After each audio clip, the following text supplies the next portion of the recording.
If you have a bladder control problem, you are not alone. Incontinence or problems with bladder and bowel control is common following a stroke. Sometimes the signal from the brain to the bladder can fail after a stroke. Up to 80% of stroke survivors experience some incontinence. The good news is that 70% of it is treatable. There are several kinds of urinary incontinence. Let's look at the different types and some of the ways to treat them. One is urge incontinence. When your brain gets a signal that you need to go to the bathroom, you need to go right then and can't stop once you start. Stress incontinence is another common type, when you leak urine when you cough, sneeze, or laugh. There is also overflow incontinence. With this type, you never fully empty your bladder, so you feel like you have to go to the bathroom all the time.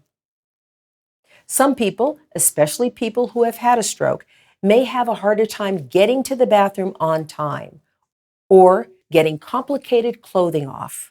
They experience what is known as functional incontinence. This isn't about loss of bladder control, but happens when people have trouble walking or have to wait for help to get to the bathroom. Finally, some people have what is called mixed incontinence, with features from more than one of these. The good news is that in most cases, incontinence can be treated or controlled. Don't keep the problem a secret. Talk to your doctor or nurse to help find the best treatment for you. It's important to remember that treatments will vary depending on the type of incontinence. One common treatment is to follow a schedule for using the bathroom.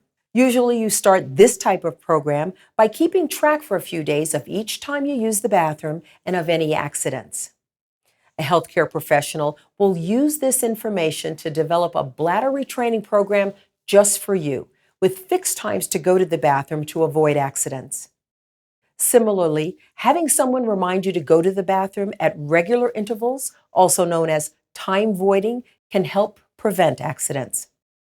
For people who have stress incontinence, where leaking can be caused by sneezing, exercising the muscles around the bladder, also called pelvic floor muscles, can help. Ask your healthcare professional about these special exercises called Kegels. Another helpful suggestion is to wear clothing that is easy to get off quickly, like pants with elastic waists. Some people's bladders are irritated by spicy or acidic foods, which can make it more difficult to control their bladders. Some people have to urinate more frequently after drinking coffee or alcohol. Keeping track of how your diet affects you can help in controlling incontinence by cutting back the amount of upsetting foods or beverages. Changing what you drink, how much, and when can all help control incontinence. Incontinence is difficult and can be embarrassing for anyone. However, there are many treatment methods. If lifestyle changes don't control it, there are also medications that may help. Talk to your healthcare professional. Don't let incontinence control your life.